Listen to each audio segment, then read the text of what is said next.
খেলা। আজকে বাংলাদেশ থেকে আমাদের নেত্রী জাতির পিতার কন্যা কোন জায়গায় নিয়ে গেছেন একবার শুধু চিন্তা করেন। নারায়ণগঞ্জের দিকে আসি, আমারও তার দাবি দেওয়া নাই, আল্লাহর রহমতে আমারও দাবি দেওয়া প্রায় শেষ পর্যায়ে। শুধু একটা দাবি বাকি আছে, এটা হলে আমি মনে করি আমার আর কিছু চাওয়ারও নাই সরকারের কাছে। আজকে লিংক রোড 450 কোটি টাকাতে লিংক রোড হচ্ছে, গতকাল টেন্ডার হয়ে গেছে। আদমজি রোডের পিছন দিকে 100 কত কোটি টাকার টেন্ডার হয়ে গেছে। ঢাকা নারায়ণগঞ্জ পুরন রোড, এটা কয়েক হাজার কোটি টাকার টেন্ডার হচ্ছে। নারায়ণগঞ্জ থেকে মুন্সিগঞ্জ পর্যন্ত ফ্লাইওভার হচ্ছে। আমার নেত্রীর কাছে আমি আবদার করেছিলাম যে আপা দুটো জিনিস আমাকে দেন। বলছে কি চাস? আমি বলছিলাম একটা বিশ্ববিদ্যালয়, একটা মেডিকেল কলেজ। বললো বিশ্ববিদ্যালয়টা বঙ্গবন্ধুর নামে দেন, লিখিতভাবে দিলাম। আর মেডিকেল কলেজটা আরেকজন বোন আছে আমাদের জাতির পিতার আরেকটা কন্যা, যে এখন পর্যন্ত আমার মনে হয় চিৎকার দিয়ে কাঁদতে পারে নাই, এখন পর্যন্ত জোরে চিৎকার দিতে পারে নাই। হিমালয় পর্বতের মতো কষ্ট নিয়ে বুকের মধ্যে চেপে বসে আছেন শেখ রেহানা, বঙ্গবন্ধুর আরেকটা কন্যা, যার দুনিয়া এখন একটাই, সেটা হচ্ছে শেখ হাসিনা, যার কষ্ট দুঃখ সবকিছু হয়তো বড় বোনের বুকের মধ্যে, তার মা তার বাবা সবকিছুই তার বড় বোন শেখ হাসিনা। এই দুইটি বোন মিলে বাবার স্বপ্ন পূরণ করছেন, একজন সামনে থেকে আর একজন পিছনে থেকে বোনকে সাহায্য দিচ্ছেন। কি অপূর্ব দুই মহিলা! আমি অবাক হয়ে যাই, এত প্রতিঘাতের পরে, এত ধাক্কার পরে, এত অমানবিকতার পরে, এক রাতে বাপ মা ভাই সবাইকে মেনে ফেলার পরেও আমি হলে পাগল হয়ে যেতাম। আমার বাবা মার স্বাভাবিক মৃত্যু হয়েছে, বড় ভাইয়ের স্বাভাবিক মৃত্যু হয়েছে, এটি তো মানতে পারি না। প্রতিদিন একটা না একটা সময় বুকের মধ্যে কামড় দেওয়া ধরে, আম্মার কথা মনে পড়লে, আব্বার কথা মনে পড়লে, ভাইয়ার কথা মনে পড়লে। সবাই চাই, আমাদের সবাই চাই। কিন্তু এই দুটো মানুষকে দেখেন তো একবার, সবকিছু হারিয়েও বাংলাদেশের মানুষের ভাগ্যের পরিবর্তন করার জন্য অক্লান্ত পরিশ্রম করে যাচ্ছেন একজন। বঙ্গবন্ধুর হত্যার বিচার হলো, স্বাধীনতা বীরদের বিচার হলো। বাংলাদেশ আজকে সারা বিশ্বে, আমরা আমাদের দেশে বলে না, সারা বিশ্বের পত্রপত্রিকা বলে বাংলাদেশ আজকে এনার্জি টাইগার। আজকে আমরা পদ্মা সেতু করি, আজকে সেই জায়গাটাতে দাঁড়িয়ে জিডিপি আমাদের 8%, যদি করোনা কোভিড না হতো আমাদের জিডিপি আজকে 10% উপরে চলে যেত আল্লাহর রহমতে। এই কোভিডের মধ্যেও, এই করোনার মধ্যেও এটাকে মোকাবেলা করে সারা বিশ্বে আমরা প্রশংসিত হচ্ছেন আল্লাহর হুকুমে। কেন? একটাই স্বপ্ন, বাবার স্বপ্ন পূরণ করব। কি স্বপ্ন বাবার? বাদল ছিল, মুজিবুর ভাই ছিলেন। আমরা বলেছিলাম আমাদের স্বপ্ন পূরণ হয়ে গেছে, বলে আমাদের তো পূরণ হয় নাই। যে কোনো একটা বিষয় নিয়ে মা সন্তানের মতো তর্ক বিতর্ক করছিলাম। আমি বলছি আমার স্বপ্ন পূরণ হয়ে গেছে। তোমার স্বপ্ন কি? আমি বঙ্গবন্ধু হত্যার বিচার। বলছে আমারটা হয় নাই। আমরা বললাম আপনার স্বপ্ন কি? বলে আমার স্বপ্ন হচ্ছে বঙ্গবন্ধু যে স্বপ্ন দেখেছিলেন বাংলাদেশের প্রত্যেকটা দুঃখী মানুষের পেটে ভাত দেওয়ার জন্য এবং প্রতিটা মানুষের ঘরে ছাদ দেওয়ার জন্য। এদেশের মানুষকে গরিব থাকতে দেওয়া হবে না, এই স্বপ্ন নিয়ে এই মানুষটি আগাচ্ছেন। এই দুটি বোন এই বাজে অবস্থার মধ্যেও তাদের সন্তানদের কিভাবে মানুষ করেছেন একবার দেখেন। সজীবাদের জয় অবশ্যই ব্রিলিয়েন্ট, শুধু না, হার্ভার্ড বিশ্ববিদ্যালয় থেকে পাশ করা।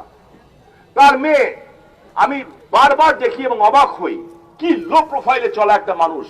1000 দামের কাপড়ও পরে না ঠিক মতো, গণভবনে গেলে যখন দেখি 1000 টাকা দামের স্লাডার কামিজও পরে না, মাথা নিচু করে চলে যায়, মাথা নিচু করে চলে আসে। কোনো কিছু নাই যে আমি প্রধানমন্ত্রী মেয়ে। এত শিক্ষিত, এত মার্জিত, এত উচ্চ মর্যাদা সম্পন্ন আমাদের সাইমাওয়াজের পুতুল। আমি অবাক হয়ে দেখি আমাদের রেহানাপার যে সন্তান তাদের দিকে। তার ছেলে ববি আজকে শুধু এইখানে না, আজকের থেকে 12 বছর আগে, 15 বছর আগে যখন বাচ্চা বয়সে আল জাজিরার মতো টেলিভিশনে যে ইন্টারভিউ দিয়েছিল, সেই ইন্টারভিউ আমি খুব কম মানুষকে দিতে দেখেছি।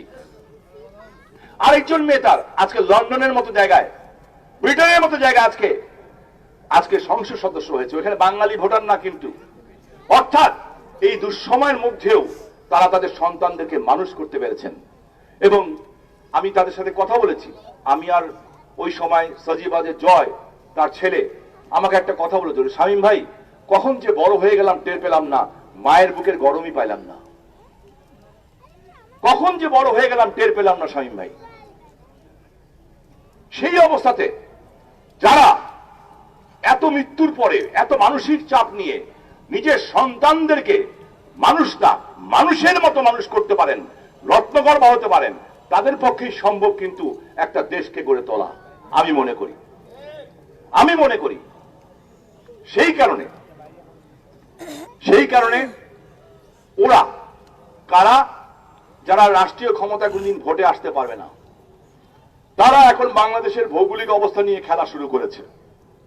আজকে সাহস দেখায় কি ভাস্কর্য বলে ভেঙে ছুঁড়ে ফেলে দিবে। আমার কাছে লজ্জা লাগে, নিজের কাছে নিজের ঘৃণা লাগে। আওয়ামী লীগ করি, সরকারি দল করি, দেখলাম কথা কেউ বলা শুরু করে নাই। টেলিভিশনে দেখলাম আমাদের সাংবাদিকরা বললো, ভাই কেউ তো বলতেছে না, কিছু বলবেন? আমি কই তো বললাম এমপি শিফটে ছেড়ে দেই, আমরা সংসদ সদস্য পদটা ছেড়ে দেই, তাহলে তার দলের কিছু তো রইলাম না, এমপিও থাকবো না, আওয়ামী লীগের সদস্য থাকবো না। আয় বঙ্গবন্ধুর ভাস্কর্যে হাত দে, সাধারণ মানুষ হিসাবে একটু লড়াই করি, দেখি কতটুকু মায়ের বুকে দুধ খাইছো তোমরা। আমাদেরকে আপনারা ইসলাম বুঝান, আমরা কোরআন পড়ি না, 22 বছর ধরে তাহাজ্জুদ ছাড়ি নাই, ডেলি 70-80 রাকাত নফল নামাজ বেশি পড়ি আল্লাহর রহমতে, 2 বেলা কোরআন শরীফ পড়ি। ধর্ম সবার, ধর্মের জবাব আল্লাহর কাছে দিব, আর কারোর কাছে না। কেউ কাছে লাইসেন্স দিতে হইব আমার যে আমি মুসলমান না, আমি মুসলমান না? তাহলে তো নবীজি এই কথা বলতেন না বিদায় হজের ভাষণে যে ধর্ম নিয়ে বাড়াবাড়ি করো না।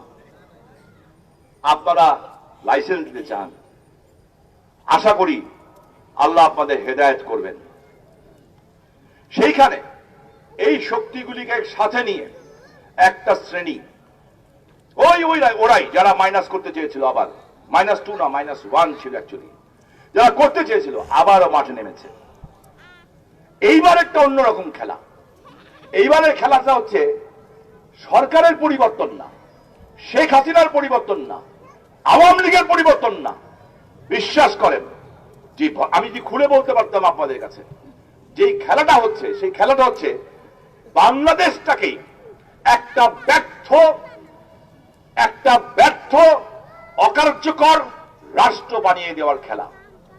ঠিক, কমপ্লিটলি অকার্যকর রাষ্ট্র, যেখানে কোনো আওয়ামী লীগ বিএনপি থাকবে না, আমরা কেউই ভালো থাকবো না।